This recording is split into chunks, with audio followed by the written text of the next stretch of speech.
Hello everyone, welcome to Lotus Heart Tarot. I'm so happy to have you here. We're going to dive right into your reading. Thank you to all of you who have come out to support my book review channel. I deeply appreciate it. You know how I love my books and I love to read and I love a good recommendation. So I thought, why not? I'm reading all these books anyway. All right, here we go. I'll put a link to the video in the comments if I remember. If you're interested in seeing it and can't find it, then write a comment and I'll give it to you. All right, here we go. For Pisces, please, Spirit. For Pisces, what does Pisces need to know? Pisces, I keep getting this energy of like people around you, something happening around you. Yeah, okay. I think everything's going to be fine. Tarot is never meant to, make you scared or anything. It's just here to give you like insight into what's going on, just so that you can be, eyes open, fully present, your best self facing it, dealing with it. It seems like you do have something old coming back up again. And this energy is... I honestly feel like it's something that you have already turned your back on. And I feel like you've already decided that this no longer serves you. And, sometimes we decide something no longer serves us, but it doesn't mean that we can't, that we just have the opportunity to totally eradicate it. Like, for example, if you've made up your mind that your job no longer serves you, or that a friendship no longer serves you, or that a way of doing something no longer serves you, it's like, okay, but you have to, like, especially when it comes to people, and I am getting people, unfortunately, they can be very sticky. They can feel like they have a claim to you, or like that you should still want to hear what they have to say, or still care, or you could have tried to set a firm boundary with someone and they're not respecting it. You know what I mean? And so it may force you to take stronger action than that. You know what I mean? It may force you to actually like say, okay, we're no longer connected. You have the Fountain on the bottom of the deck, which can be like a public event, a party, a wedding, some kind of gathering, some kind of potentially social situation. And this looks like it's more in your, like, where you're headed or what you're focused on. You may be wanting to make new friends, or wanting to like go into fresh new situations where this old stuff, it doesn't exist or isn't haunting you. Like for some of you, you may have, this is very confusing to me, but I'm just going to give it to you the way that I'm sort of getting it. It's like either you may have had friends in common with someone, like you may have shared a friend group with someone, and this doesn't have to be, a romantic partner that I'm talking about. This could be a friend, right? And you may have had a shared friend group, or, like family members, or like in a community or a group, right? There may be some kind of like shared space. It may be hard for you to fully let go of an energy that isn't serving your highest and best because of this shared space. For others of you, it may be that like someone that you've been dealing with is influenced by something that you've already dealt with, or they're in an energy that you've already been in. It's like you recognize it and you kind of realize no good can come from this. I've already been there and done that. I don't need to do that again, nor do I want to do that again. So I'm really turning my back on it. But the point for me here is you're kind of facing things that you do want to think about, places that you do want to go, and there may be opportunities for this, or opportunities to make new friends, or to have new experiences, or it can even be that like let's say someone in your family is getting married and the person that you're trying to walk away from is also in your family. You may be in a shared space due to the event with someone that you know doesn't serve your highest and best. That can be a tricky situation, but what I'm getting is just like focus on the event, focus on the other people, focus on the reason you're there, kind of, and that should help you kind of navigate it. You may feel the energy, but again, you know, I always say return to sender, you know, it's not yours to take on, you know. All right.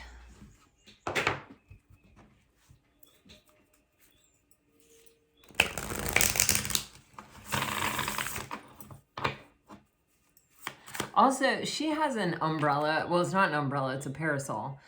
But I always see umbrellas as protection. And I do feel like you are protected. You know, like like, you know, you have what it takes to navigate this space. Like, you're good.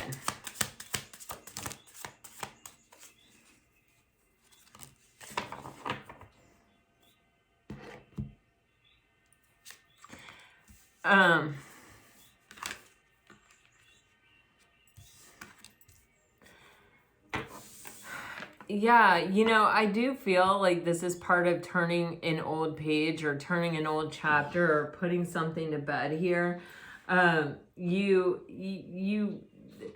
have this like broken pot and it says time turns hurt into grace, and I miss who we used to be. You know, if you have been in a relationship with a narcissist, you know, when it is good, when they are kind of love bombing you, or not even love bombing you, but they have set aside, they're being, I don't know, I kind of want to say quote unquote normal, or, you know,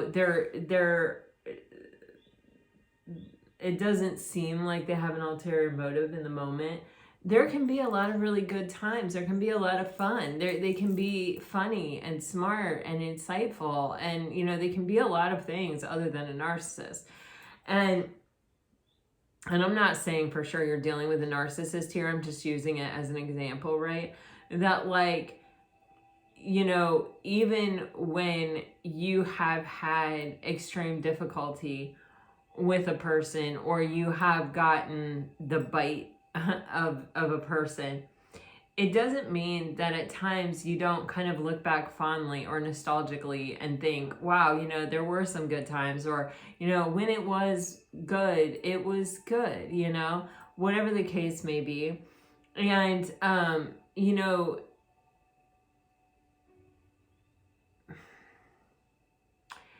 I feel like the word grace really,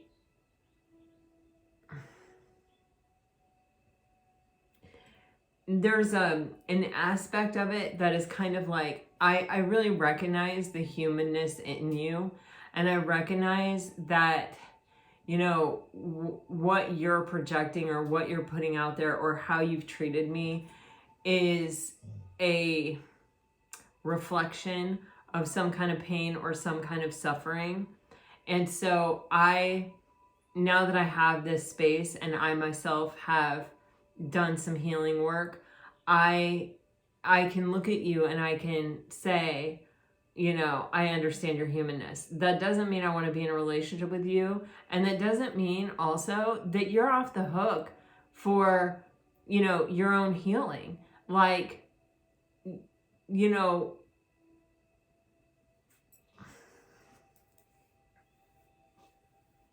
it's all of our responsibilities not to spew our poison and our toxic onto other people.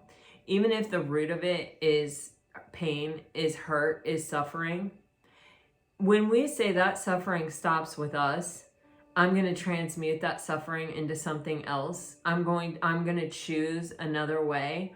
Maybe I'm going to transmute my suffering into compassion or empathy or art or expression of some kind, you know? Then we are taking the energy out of that shadowy, toxic, poisonous energy, and we're changing it into love. We're changing it into something that is useful and high vibrational.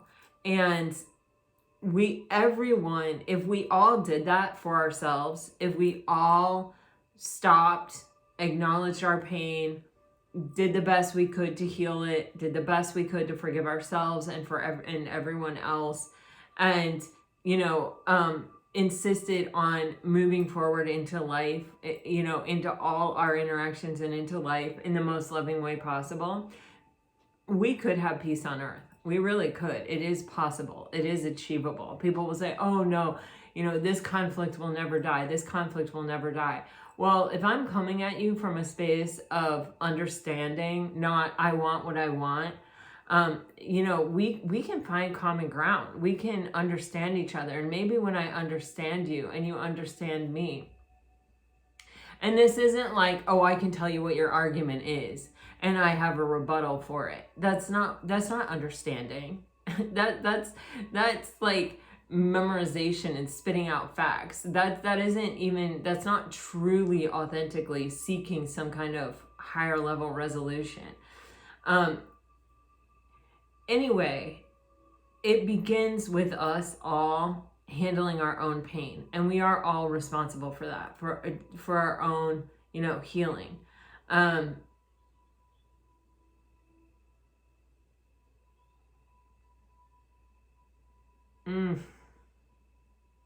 God, I just got the strongest vision of Virginia Dufresne, the Jeffrey Epstein victim that spoke out a lot. Man, oh, I think, I don't know, but I think she tried to heal herself to the best of her ability and not to hurt anyone else in the process, but also be an empowered victim to speak up and speak out and make sure that her truth was known, that her suffering was known. It just seems like she kept finding herself in situations, and unfortunately she probably was a very empathic, compassionate person who tried to understand and process and help other people. And I don't know her, I don't know anything, but for some reason that just popped in. So rest in peace, Virginia. I'm sending up tons of prayers for you. I feel that, even though sometimes we can be in the same space with the people who have hurt us, or we can, it's not that raw edge nerve of oh my gosh, if I see this person, I'm just going to flip out and die. It's okay, I have a handle on myself. I prefer to avoid it, but if it's unavoidable, then, I can handle it, kind of a thing. But there is this, especially sometimes when you go into shared spaces, it isn't just you and the other person that wish we could go back to the way things were before that ugliness happened. It's everyone else too. It's everyone else who feels like they have to pick a side or say the right things or do the right things, and so there's just this energy right here where it's kind of being as compassionate as possible, but also, holding everyone to the standard of dealing with their own shit instead of projecting it onto everyone else. It's I did it.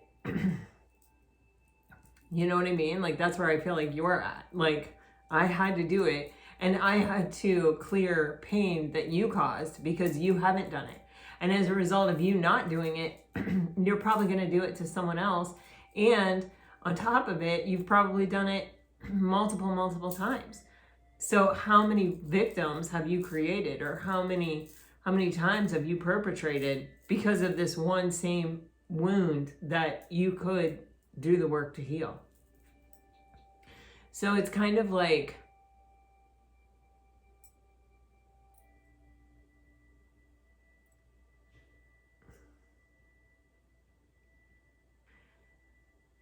even if you have these feelings of man, feeling nostalgic, feeling sentimental, it is also this sort of this,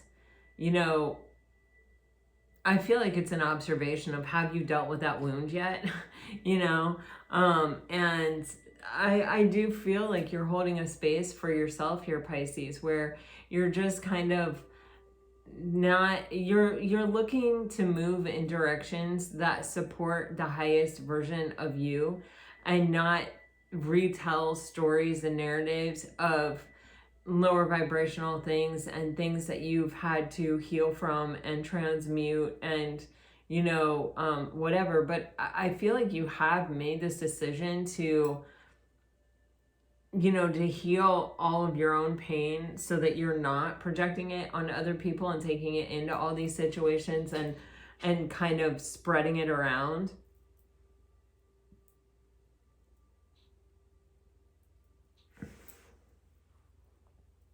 You may meet someone at an event like this, to be honest with you. You have this, your love changed my life and I am worthy of the love I seek, and let's nurture our love every step of the way. Some of you may have a burgeoning relationship, or you may be meeting someone, or this may just be the kind of energy you're looking for is, people who want to nurture the connection every step of the way. Someone commented recently, and this comment comes out a lot, and especially with Pisces, but with all empaths, light workers, compassionate people, you will find this energy of, I feel like I've overgiven in all of my relationships, and if I don't overgive, people aren't really willing to meet me more than halfway. And, that kind of whole theory of thought. Well, and so where does that leave us? Well, where that leaves us is, that is kind of the energy of the Nine of Pentacles, where you are putting yourself together. You are, making decisions day by day that are solid, that are healthy, that are in your highest and best good, to heal, to make good choices in your life, to, rise yourself up as high as you can on your own, right? To clear your energy, to, follow your curiosity, to build yourself in the way that, who do you want to be? Who are you looking for? Who do you want for a friend? Become that. There's a great quote that says, in order to have a good friend, you must first be one. And so, a lot of us can say, well, I want this in another person. But when we stop and say, am I that person myself? Because that's the vibrational match for it, right? Is becoming it yourself, so that's the thing, and you can be a quote unquote good person, someone who's nice all the time, someone who's this and someone who's that. But like part of, being able to plug into connection is really knowing yourself and really having a good relationship with yourself and being authentic and not caring what other people think about you, and really being true to yourself, so that the people who come into your life are coming in because they're looking for you, authentically you, and nobody can do you better than you, And so it's one of those things where it's like you just being nice and just being kind isn't that's what gets you taken advantage of. Being who you are, knowing your worth, not worrying about whether you're enough, whether you're this, whether you're that, that's this energy of I am worthy of the love that I seek. And, this card shows, I hate saying really special words in other languages because I've never been someone that's really good at pronouncing things, or like, I'm American, but it's a Japanese art. When something breaks, they repair it with gold, and then it becomes, stronger and more beautiful and more valuable because of its breaking. It's called kintsugi, I think. That's how you say it. It's KINTSUGI. And that energy is here. It's like, sometimes we think, well, I've always been treated this way, or I've always had to overgive in order to have a friendship, or I've always had to be in this role in order to have this. What I'm talking about with the Nine of Pentacles is I stopped thinking about myself in relationship to anyone else. I stopped thinking about the narrative. I stopped thinking about the past. I don't give a shit about that right now. What I care about is me. What I care about is my relationship with myself. What I care about is, am I my highest and best? Am I the frequency of what I'm trying to attract into my life? Have I done the work myself? Am I okay in every situation, being completely myself? Am I still wearing a mask? Am I still, projecting? Am I still judging and being critical of other people? Am I still, doing these things? And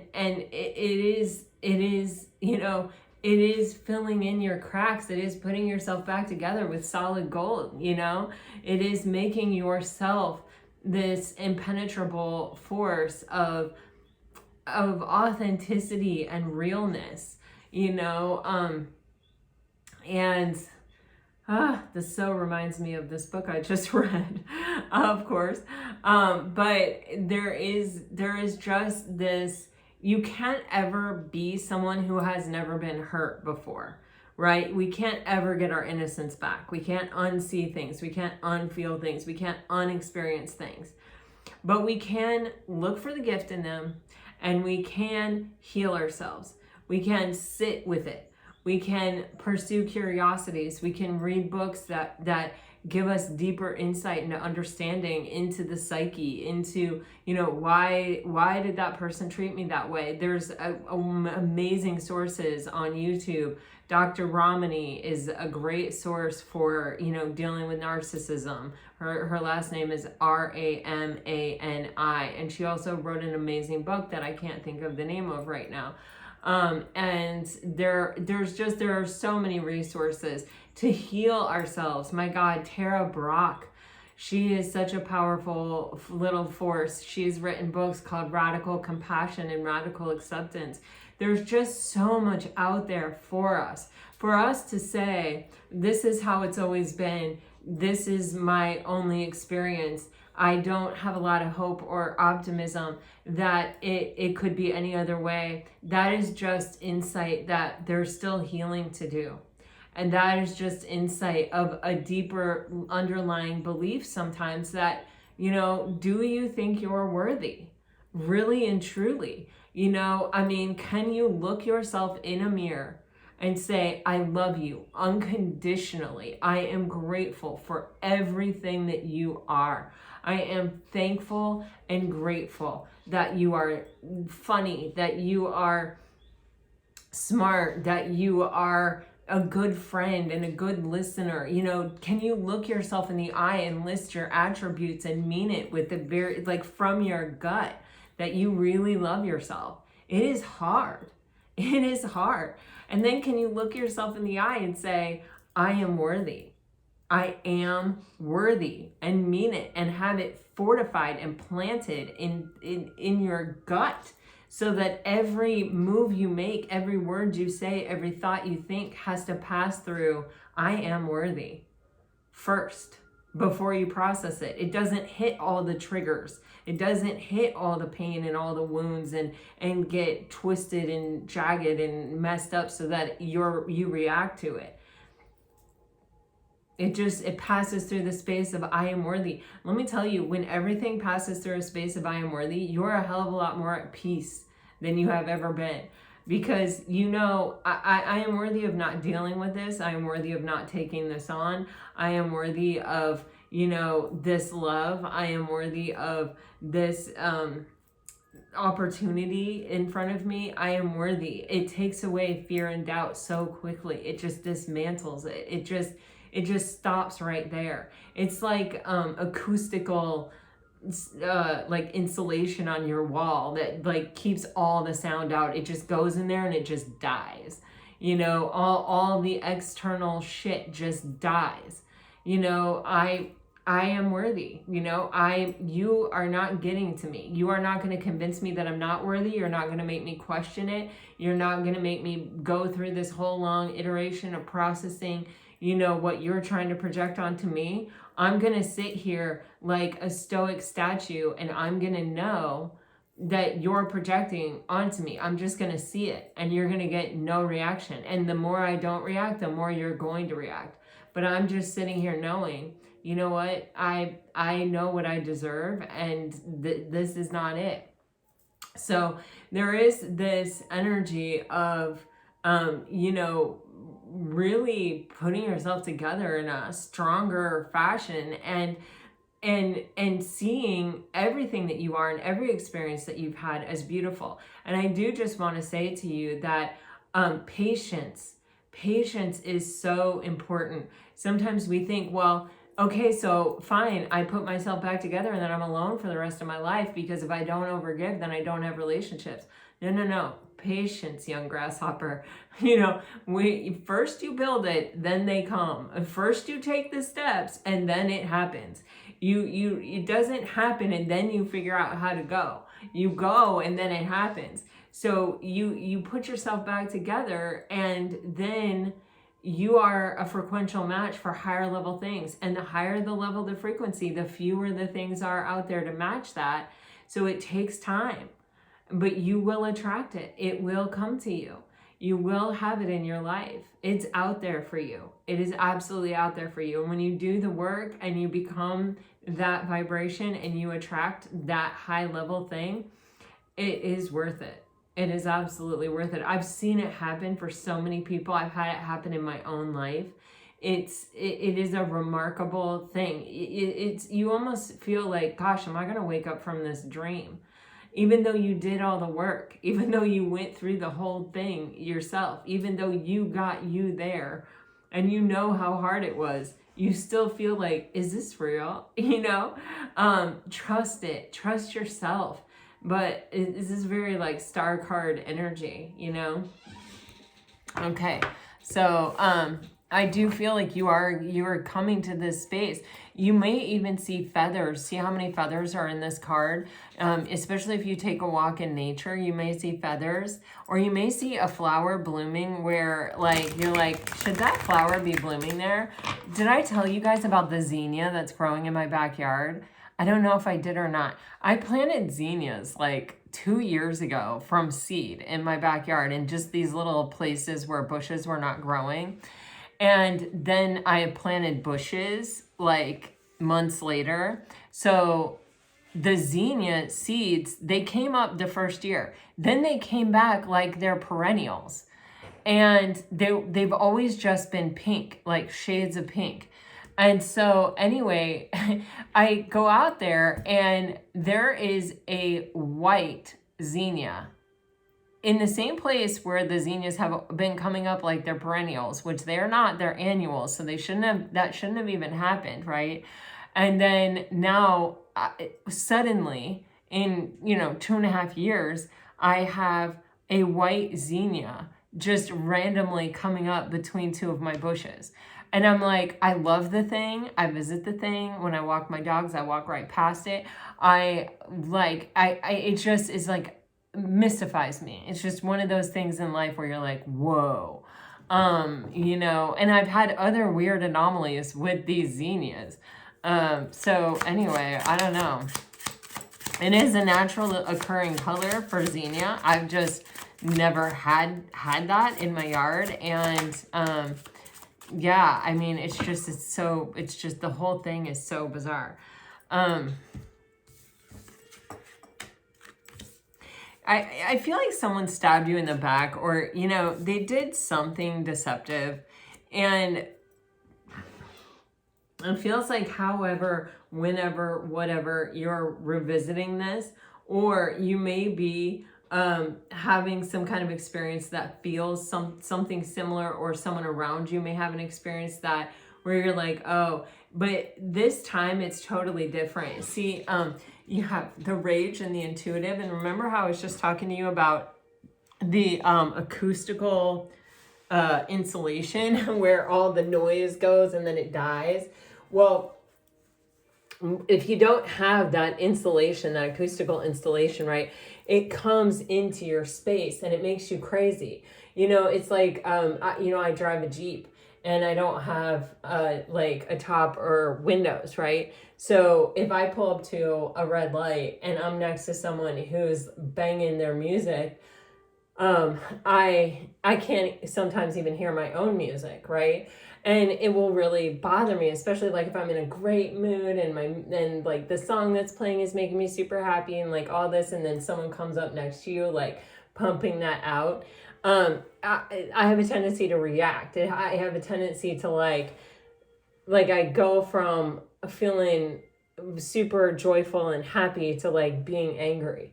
And when you have someone do something deceptive or kind of stab you in the back, we tend to like react. We have a tendency to be like, that's not right, that's not fair, start justifying ourselves, start explaining ourselves, start bringing out the receipts, just exhausting ourselves, putting all this out there and trying to like prove our case or whatever.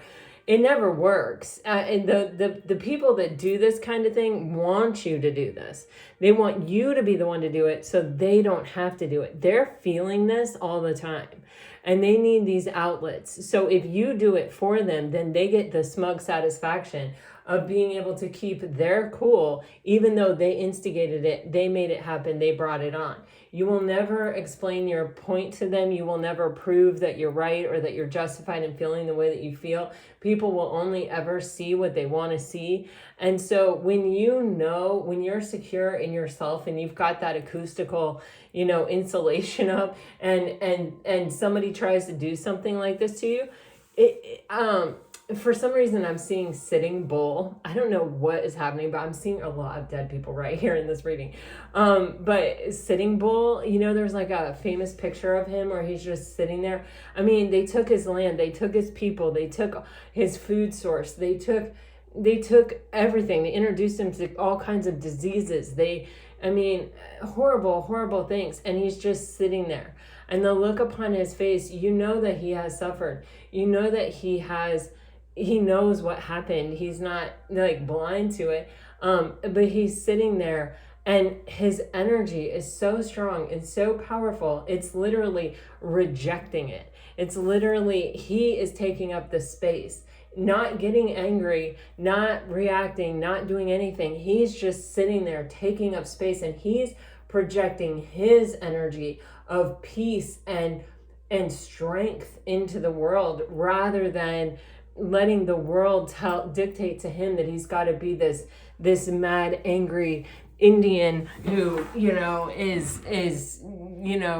gives them a justifiable reason to do what they've done. He's going to make them sit with it. He's going to make them own what they did because he's not going to give them that reason.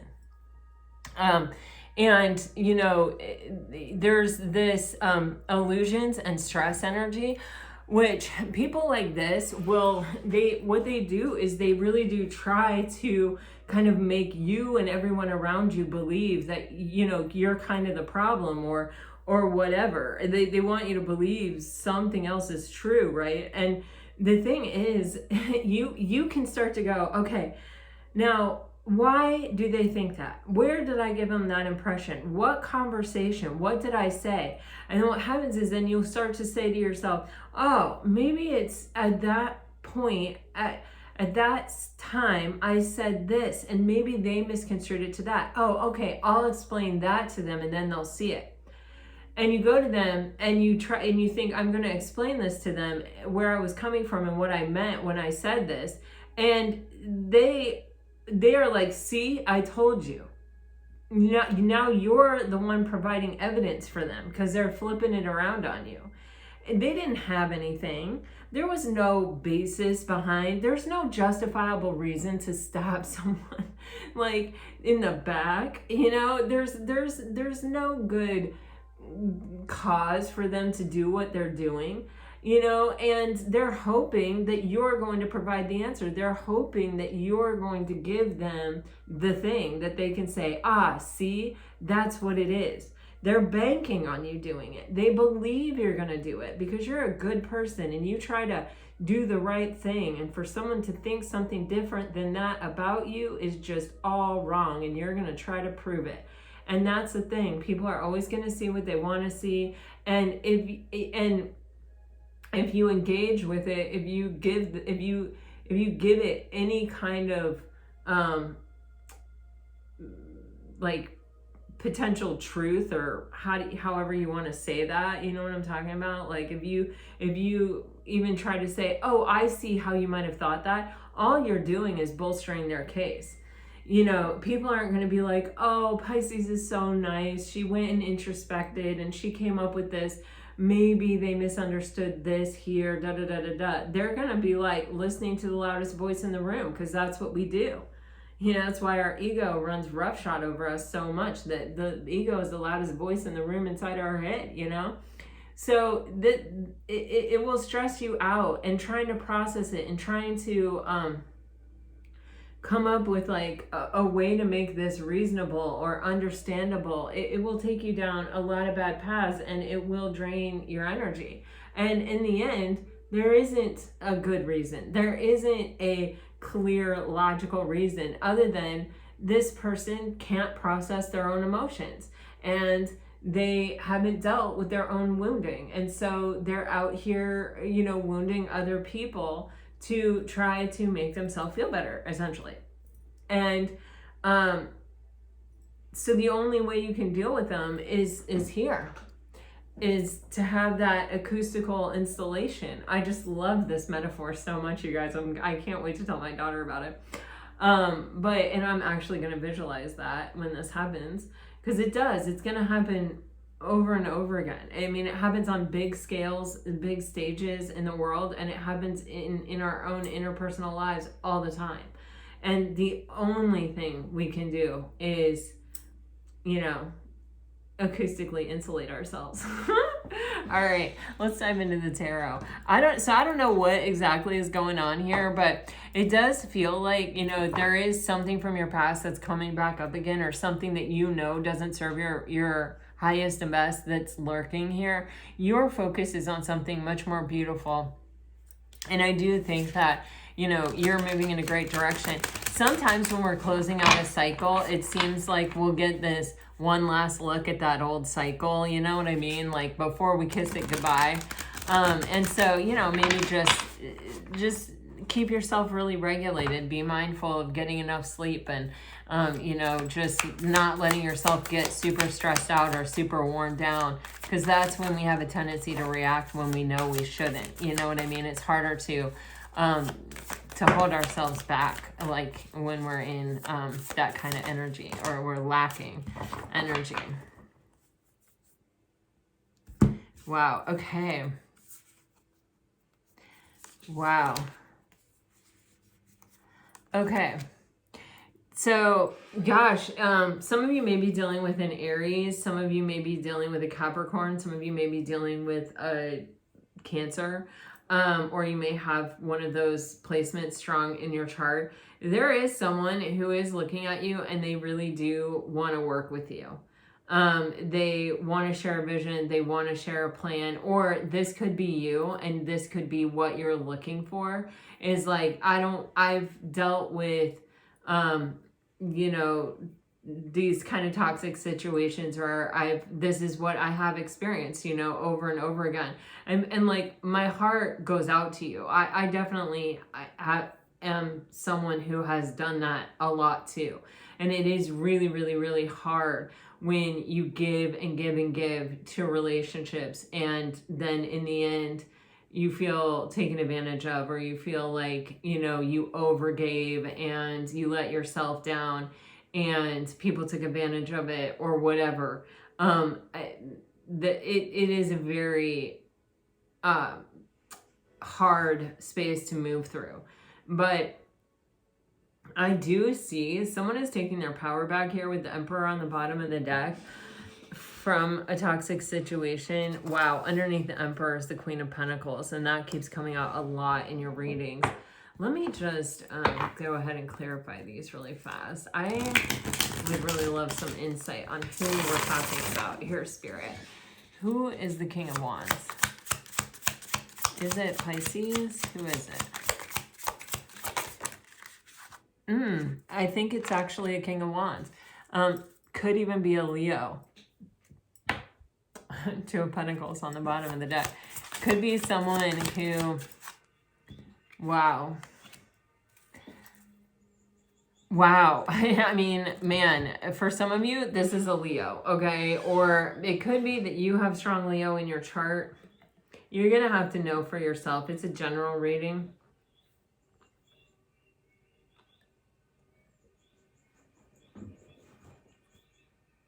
This can be where you're getting a lot of clarity on who to work with and who not to work with, or you know, I have, this is like the third time I've gotten this energy since I've started this reading, where it's like I'm better off by myself than in connections with people who are just taking from me. When we settle down into that knowledge, oh my gosh, it can open up an entire world for you. You know, I remember when I figured that out for myself, and I didn't feel this need to justify my own existence by having a million friends. And I was like, oh, okay, you know, I have always wanted to do this, or I've always wanted to learn this, or I've always wanted to go here, or I've always wanted to practice this, or, you know, spend more time in yoga, or spend more time in meditation, or whatever. And, you know, I actually really did the things. I followed through on it. And that period of time, you know, well, I mean, in some ways I'm still in it, because I have never gone back to, I need a million friends, that energy. I just don't. I was like that a lot in my life. I mean, part of that is being a Libra, but now I only my best friend does not live here. He like travels around the world most of the time, and then he lives in New England. Like his permanent residence is in New England. And so, but I've seen him quite a bit over the summer. And he was down here and he came and stayed at my house, and I was like, you better feel lucky, because I just don't let anyone in that door. You know, I am very selective. We've been friends for, gosh, like pushing 2 decades.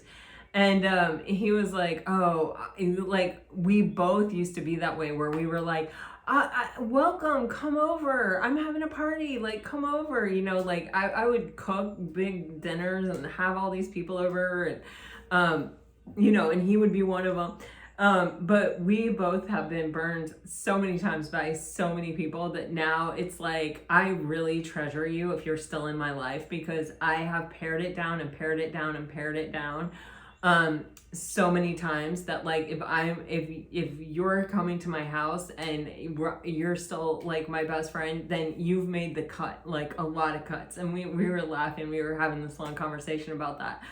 And that's how I feel right here.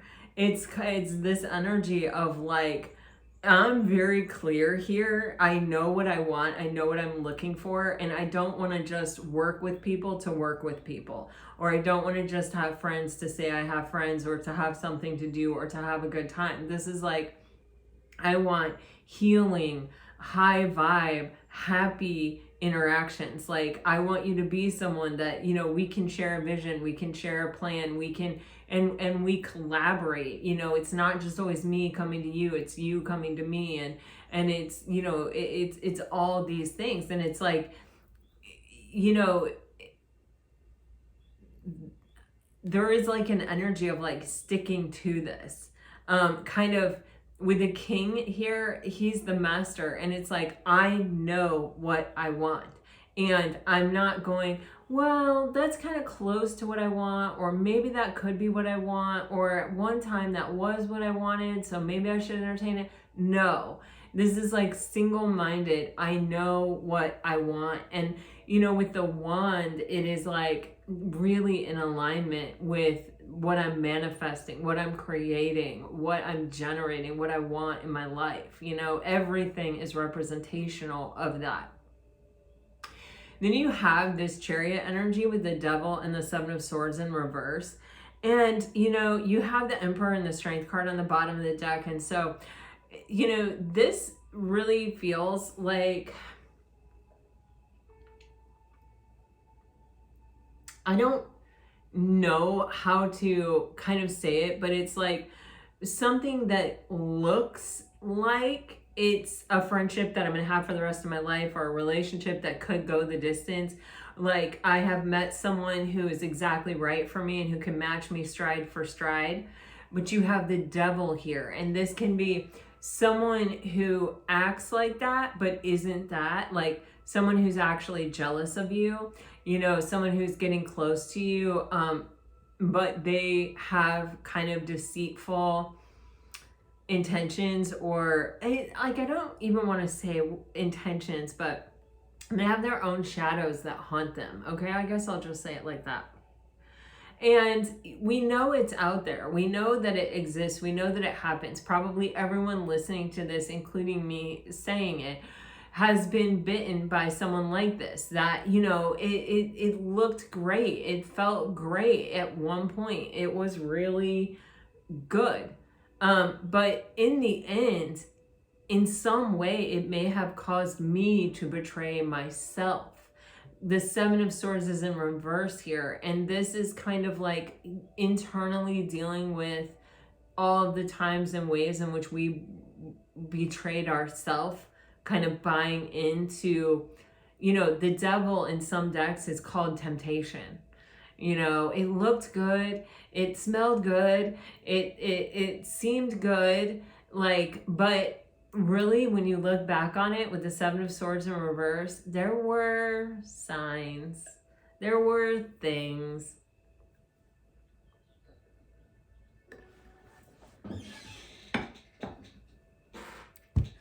With the Emperor and the Strength card, they relate to this King of Wands energy, where it's like, I don't do that anymore. I don't buy into that anymore. I don't buy into what it could be, or what it looks like, or what it smells like. I have empowered myself. And it's kind of like, if you want my time, or you want my energy, or you want me to pay attention to you, then you have to show me the way in which you're contributing something positive to my life, that you're worth it. Because I'm good here in this space. I've overcome my lower vibrational tendencies. No one's going to catch me with my pants down again. Like, no one's going to catch me over here going, well, I have been lonely. I would like a relationship. I wish I had someone to call. My phone never rings. You know, like, whatever it is, you know, I know it's wrong to gossip and talk about people, but it does seem fun and funny when I'm with this person. No, we're not doing stuff like that. This is vibrational with the sun. It's like, I'm keeping my frequency high. I'm not inviting anything into my space that would challenge that.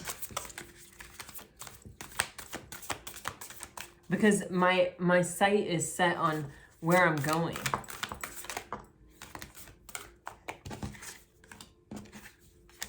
Wow, yeah, you have the Eight of Pentacles with the Knight of Swords with the Death card. I mean, wow. You know, this is kind of that kintsugi energy, right? And the Eight of Pentacles comes right before the Nine of Pentacles. You know, this is kind of like, it's a very intentional transformation. It is really becoming the energy that you're seeking. It is saying, I know what I'm looking for in another person, or I know what I admire or respect in another person. And so I'm kind of like curated those things, and that is how I'm remaking myself. You know, that's the likeness in which I'm making myself. And when I say that, I don't mean like picking a particular person and being just like them. No, like one of my favorite quotes, and I'm going to mess it up because I can't think of it right now, but be yourself because everybody else is taken. You know, like that's your superpower, is you. And I know like we've all heard that and it seems kind of cliche, but it's just so remarkably true. So it's not that. It is like, if you want to be charitable, then be charitable. Like, figure out a way to do that. You know, if you want to be unfuckwithable, then figure out how to become unfuckwithable. You know, get your acoustic insulation going.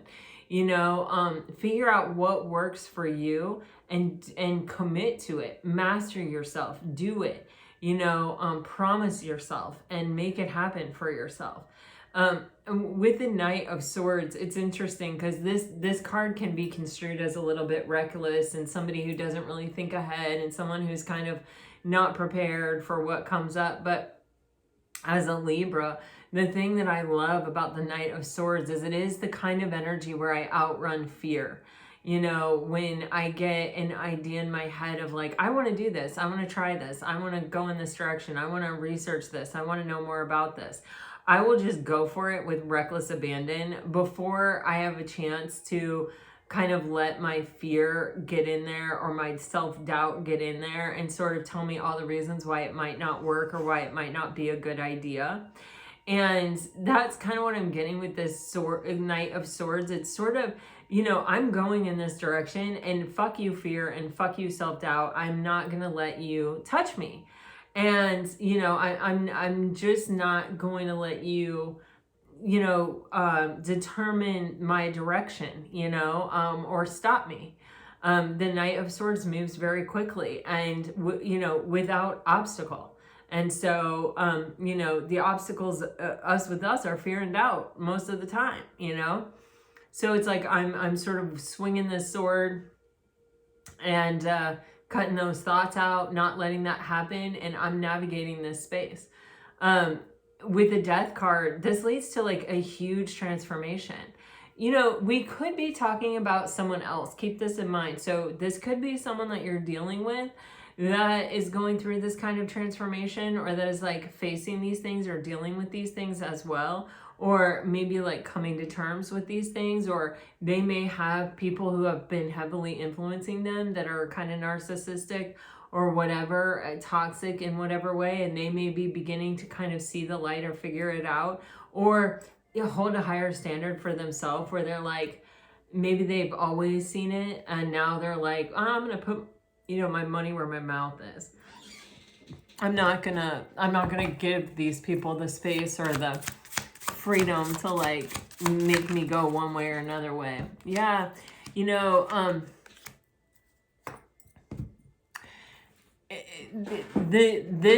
you had that intuitive energy here, which is what gave me the acoustical insulation, and now here is your High Priestess. You know, you have the Three of Swords with this Knight of Swords, right? What is the source of our suffering? It is the things that we tell ourselves. You know, with the Three of Swords, it's not the actual act that creates our suffering. We live through that act and we survive it almost instantly, right? It's what we continue to tell ourselves about what happened that creates the suffering, and that grabs hold and doesn't let our heart move on or heal. It's that we're constantly telling ourselves, oh, I look like an idiot back there, or I wish I hadn't done that, or I let myself down, I wish I wouldn't have, I knew, I saw the red flags and I let them in anyway. You know, it's all those things that we tell ourselves, right? When the Knight of Swords, this energy is like, I'm going to stay above it. I'm going to stay in front of it. I'm not going to let all these things that I've told myself and that I've been telling myself slow me down or stop me from acting on my truth. With the Moon card, clarifying the Eight of Pentacles, it's actually sort of really beautiful, especially with the High Priestess on the bottom of the deck, because the Moon is a really powerful, intuitive force, right? And it is also a reflector. And remember what I was saying with this Eight of Pentacles is like carefully curating who you want to be, what you want to become. The Moon, I can see the sun peeking out back here behind the Moon. Divine masculine, divine feminine energy. You know, all great journeys, we have to use both our feminine and our masculine. You know, we have to take action, but we also have to be receptive. But with the High Priestess and the Moon, there is like a deeply intuitive, like, I know where to go. Like inside, I really do have all the answers. What you're attracted to, like in other people, is very telling of who you want to be, who you want to become. And you absolutely can be those things. And there's this older gentleman that I've known for many years who I absolutely love him. He was a FedEx driver for a really long time. He's Italian. I think he's in his 80s now, and he just loves Frank Sinatra. And whenever I see him, I can totally see him for years and years and years staying really happy on his job as a FedEx driver, you know, blaring Frank Sinatra and singing at the top of his lungs. And he doesn't have an innately like gorgeous singing voice, like he'll even tell you that, but he works so hard. He's taken voice lessons forever. He's like self-produced his own videos and stuff. Like he's attracted to Frank Sinatra's, you know, ability to entertain and sing and woo and whatever.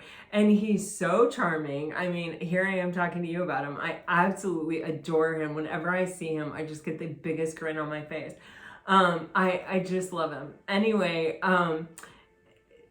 like it's not even about like, is this practical? Like, it's like, this is who I want to be. If I aim for that, I'm going to get as close to it as humanly possible. If I pursue it and I never give up on it, I'm going to get close. You know, it's like shoot for the moon. You're going to land among the stars, you know? And like, we don't always know where we're going or what it's going to look like, or you know, how that's going to manifest, or what it will look like for me to do that or for you to do that, you know.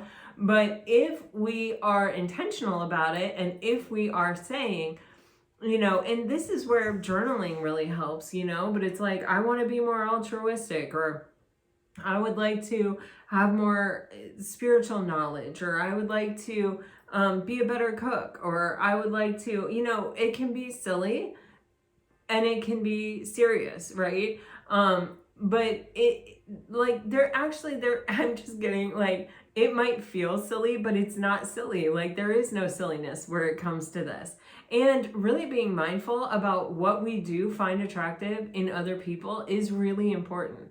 You know, it is such an indicating factor of what we want more of in ourselves, in our life, you know?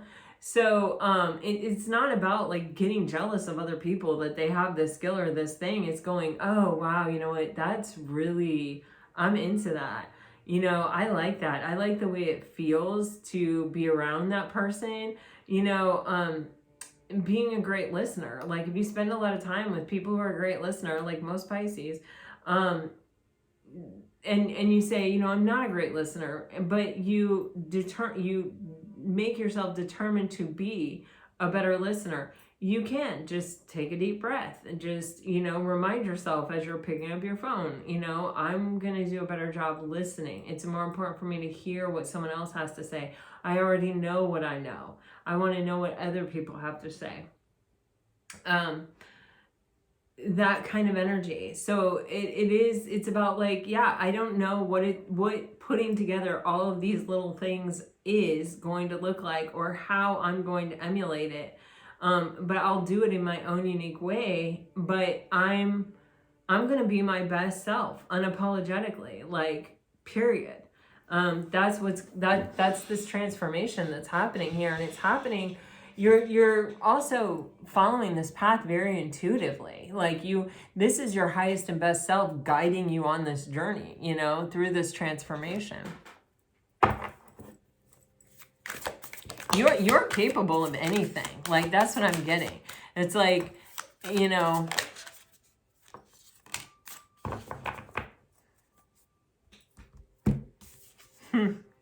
we've got all of our ingredients with the Four of Pentacles. Oh, wow. Yeah, remember how the woman was looking at the fountain over here? The Three of Wands is very similar to this energy. It's like keeping what you want out in front of you, or you know, sort of like always like reminding yourself, this is who I'm becoming. This is who I want to be. This is who I am now. You know, I mean, that's the most powerful expression of how to say that. Again, you can keep journals where you write your future as if it's already happened. You know, this is ever since I've decided to make this change, I've noticed these things happening around me. You know, like I'll just use the example of being a better listener. Ever since I made the decision of being a better listener, I've noticed that my friends are calling me more and more just to talk. Or, you know, and maybe you don't have friends right now, or maybe, you know, nobody's calling you or whatever, but, you know, you write it like that and then you see it will like happen. But these three wands feel like a frame. It's like I'm looking into the future, and, you know, a big part of the future is who are you in the space? Who are you? What are you seeing? Where are you going? Are you going there with intention? Are you, you know, what are you creating with the wand, you know? And that is a very powerful, powerful position. And I feel like this is kind of where you're at, Pisces. And with the Four of Pentacles, this is deciding, you know, we can't take on like 400 things at the same time, but like maybe I choose 4 things and this is my foundation. These are my pillars. I'm never compromising this. If I see a red flag, I am, you know, do not resuscitate this relationship. I'm DNRing this relationship. I don't know where that just came from, but it came through so strong. Do not resuscitate this relationship. Okay, I don't know. Maybe some of you are nurses or something, or you say things like that. I don't know, but I feel like I should write that down. But like I'm gonna be that person. Maybe it is like I'm gonna be a better listener. Maybe it is I want to dance every day, you know, whether it's while I'm cooking in the kitchen or with my dog, or, you know, as I'm walking down the street, or from my car to my you know, wherever. I don't know. But like these are things like I want to add joy into my life. Here's how I'm going to do it. I want to have deeper, more meaningful friendships. Here's how I'm going to do it.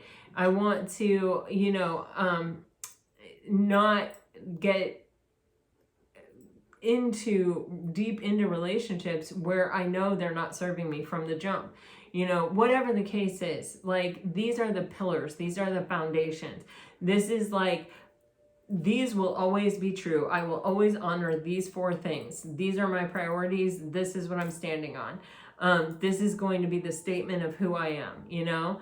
And then you have the Hierophant, the Six of Pentacles, and the Page of Pentacles. And, you know, the Hierophant is a commitment. And, you know, I don't know if this is like a promise I make to myself, right? Like, you know, yeah, I mean, I had to really learn that. So I don't know if other people do or not, but like, I would say to myself, oh, I want to do this. And then I would never do it. And I really had to program myself to, if I made a promise to myself, if I said, I want to do this, and then I would ask myself, how bad? And do you want it bad enough to make a promise to yourself? Okay. If you make a promise to yourself, I'm going to hold you responsible. And then, you know, holding myself responsible. And once you start keeping the promises you make to yourself, things just get easier. You know, like it gets easier to do these things and to pursue these things. And like suddenly, you know, one thing felt so hard to add into your life, and now all of a sudden you've added like 10 things into your life and you're doing it seamlessly and, you know, taking on more. You realize that so much of it is just getting over that hump of keeping the promise to yourself. And so that's what that feels like with the Hierophant. And then with the Six of Pentacles, it's like, as you put that energy out there and as you keep your promises to yourself, the Six of Pentacles, the universe is going to return it to you. It's going to balance it out. You know, if you're putting the work in and you're putting the effort in and you're living with this kind of intention, then it's going to show up in the material world. The Page of Pentacles are the lessons we learn along the way. Anytime we embark in a journey, we aren't always going to be perfect. We aren't always going to make the right moves or say the right things or make the right choices. But we always have the opportunity to sort of like get back on path, or to like acknowledge what we're learning from the process, you know, and learning from the process is just as valuable. I don't know, Pisces, I don't know what is going on here, but I feel like you're getting really prepared for a very new period in your life Wow, the Four of Pentacles is, oh my God, holy moly. Okay, so you have the sun and the moon in this reading, and you have the Emperor and the Empress. I really feel, Pisces, you have a divine partnership coming in here. It's eminent. I really feel it. This is like, let me put the final touches on myself before I like jump into this. You have the Four of Pentacles being clarified by the Page of Cups. The Four of Pentacles we were talking about as the foundation for this platform, or this like beginning of wherever you are. On the Page of Cups, this is in alignment with your most authentic self. You know, we get so much wisdom about who we actually are authentically from other people and from our experiences. You know, like noticing what you admire in another person is so telling about who you actually are, you know, who your authentic self is. And so anyway, that's your foundation, you know, and it is in alignment with who you really are. And that's the most powerful platform. That's the most powerful place you can begin.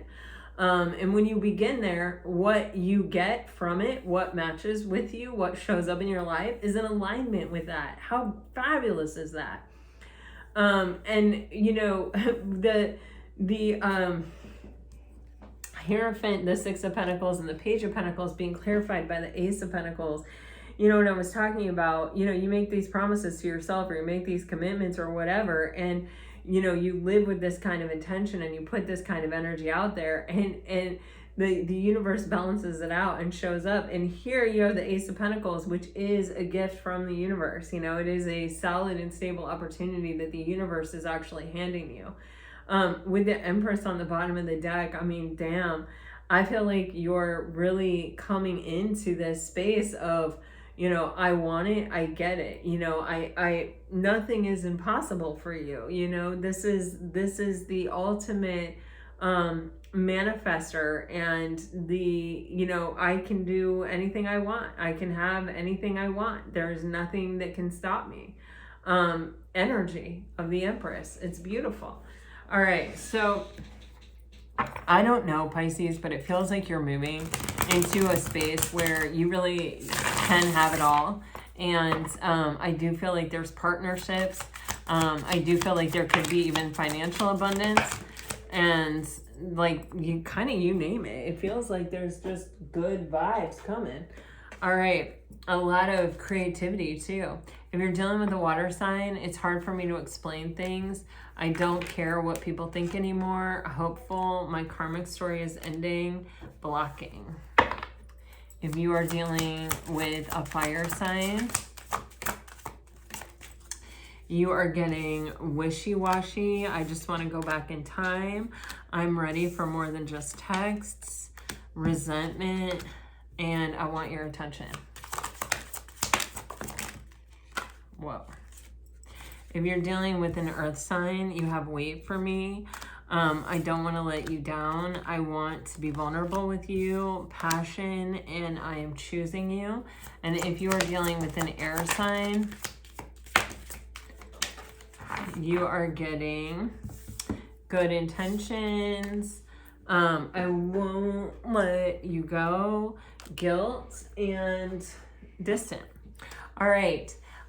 This is what I have for you. I really hope it helps. I hope it brings you so much peace and clarity. Thank you guys again to those of you who checked out my book channel, who subscribed, who liked, who watched my video. I really appreciate it. It's a real passion project.